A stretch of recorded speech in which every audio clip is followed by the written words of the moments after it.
premier temps de notre nouvelle série de la Fabrique de l'Histoire consacrée à l'histoire des parfums et à l'histoire des odeurs. Ce matin, goût et dégoût des parfums et des odeurs dans l'Antiquité jusqu'à aujourd'hui.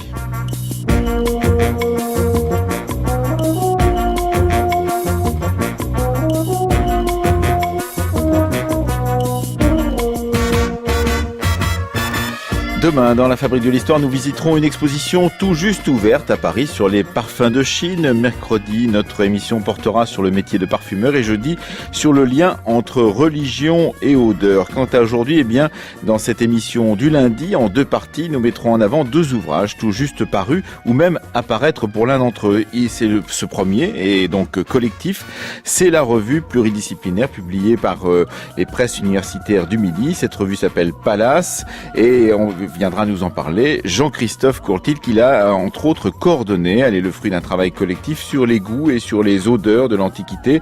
Travail collectif du laboratoire Patrimoine, Littérature et Histoire à l'Université de Toulouse Jean Jaurès. Puis en deuxième partie de cette émission, nous aurons le plaisir de recevoir Brigitte Munier. Elle est enseignant-chercheur à Télécom Paris Tech en sociologie et anthropologie. Elle est spécialiste de la question des mythologies et elle a publié un ouvrage qui vient tout juste de sortir, Odeurs et parfums en Occident. C'est aux presses du Félin, aux éditions du Félin. Avec elle, nous nous demanderons pourquoi ce sens l'odorat a été longtemps minoré dans notre propre culture.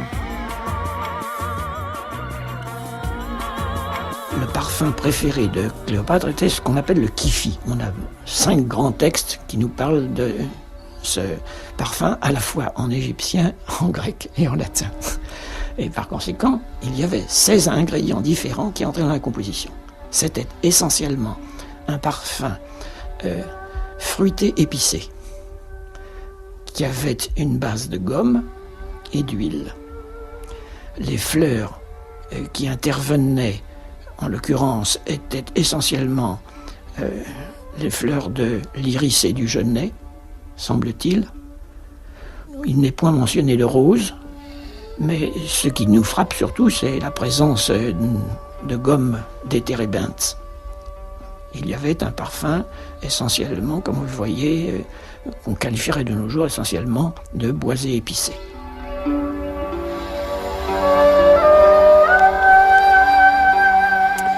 Voilà un extrait d'une émission des Nuits magnétiques de France Culture. C'était en 1987, produite par Pascal Charpentier. On y entendait Paul Faure, professeur de grec à l'université de Clermont-Ferrand, avec beaucoup de semble-t-il. Bonjour Jean-Christophe Courtil. Bonjour. Beaucoup de semble-t-il parce qu'en fait, c'est une des difficultés de l'historien et de l'anthropologue de se plonger dans un passé pour en retrouver les odeurs. On le sait évidemment depuis les travaux d'Alain Corbin ou plus récemment encore de Robert Muchimblé que nous recevions il y a quelques mois dans la Fabrique de l'Histoire avec sa civilisation des odeurs. Comment savoir quelle était l'odeur d'une période, d'un endroit, d'un temple ou de la rue à Pompéi, à Athènes ou à Thèbes? Alors c'est une question très complexe. Et elle est d'autant plus complexe que nous disposons, nous, historiens de l'art, historiens de la médecine, historiens de la philosophie, nous disposons de divers matériaux, de diverses sources. Et ces sources sont complexes, puisque nous avons des textes dans lesquels nous avons des noms d'ingrédients. Nous avons également des preuves archéologiques qui deviennent de plus en plus utilisables avec l'avancée des techniques, puisqu'il y a une science qui se développe en ce moment de manière assez importante, qui est l'archéobotanique. L'analyse chimique des restes botaniques est également intéressante, puisqu'on va pouvoir analyser un certain nombre de substances qui se trouvent soit à la surface de statues, soit dans de la céramique grecque, par exemple. On a également l'iconographie, puisqu'on a des scènes de processions rituelles, on a des scènes de funérailles, par exemple, qui sont représentées, je pense à l'Égypte pharaonique, bien sûr, puisqu'on a de grandes fresques pour l'Égypte pharaonique de scènes de rites, de cultes qui utilisent des parfums. On a également de la littérature, bien sûr, de la littérature cosmétique, dans le sens où on a un certain nombre de descriptions de substances pour l'usage profane des parfums, mais on a également de la littérature médicale dans laquelle on a des recettes, et également de la littérature même culinaire, puisque même dans les recettes de cuisine, on a un certain nombre d'aromates qui relèvent au sens large de ce qu'on pourrait appeler les parfums. Sans compter la littérature religieuse dont on parlera dans notre émission de jeudi, et pour laquelle nous avons invité une des participantes à ce numéro que vous avez coordonné, Jean-Christophe Courtil, donc de la revue Palace.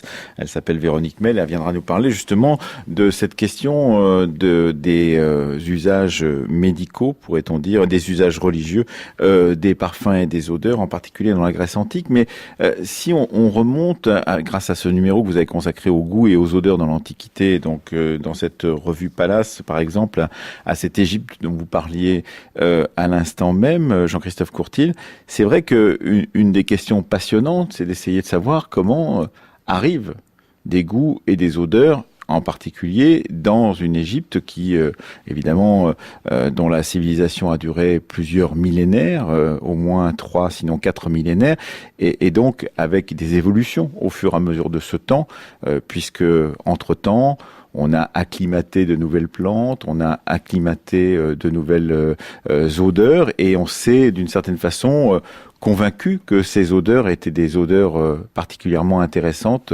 pour la culture qui était la culture de l'Égypte antique. Oui, là on touche un problème capital de ce thème de recherche, puisque une des sources fondamentales, ça reste quand même les textes, ça reste les noms d'ingrédients, et on sait aujourd'hui, grâce aux archéobotanistes, que nous avons des termes de la botanique qui ont changé de sens au cours des époques. Il ne faut pas se fier à la façon dont on appelle dans un texte du Moyen Empire, par exemple, une plante, parce que cette plante peut être appelée de façon différente quelques siècles plus tard, et donc on est un peu ennuyé. C'est le cas d'ailleurs de ceux qui réfléchissent à ces questions-là, Elisabeth Daudinet dans ce numéro, ou encore Dominique Farroux pour les goûts étrangers, les odeurs de fête en Égypte. C'est comment se fier à ces textes. Oui, tout à fait. Elisabeth Daudinet, d'ailleurs, a très bien montré dans son article que il y a parfois des glissements sémantiques d'un même terme. Le terme de l'encens, par exemple, est tout à fait révélateur, puisque ce qu'on appelle de l'encens dans l'Antiquité, alors on a souvent dit ça correspond à la famille, si on prend la classification linéenne, c'est la famille des Boswellia, mais dans la famille des Boswellia, il y a diverses espèces, il y en a une quinzaine, et ces espèces-là, en réalité, elles ne sont pas distinctes, elles ne sont pas distinguées dans l'Antiquité. Donc on a bien souvent des références à l'encens sans qu'on sache exactement ce dont il s'agit, et ce qui est amusant, c'est que il y a certainement des glissements, c'est-à-dire le même terme a certainement désigné sur une sphère, on va dire, géographique large, comme celle dont on parle ici, puisque les parfums arrivent, on va dire, d'une région située entre le sud de la péninsule arabique et... c'est la fameuse région du Punt, dont on ne sait d'ailleurs pas où elle se trouve exactement. C'est un des problèmes de l'historien aujourd'hui ou du géographe. On a au moins l'Arabie bienheureuse, qui tient son surnom de ce commerce, justement, des épices et des aromates. Donc on va dire Oman et le Yémen actuel.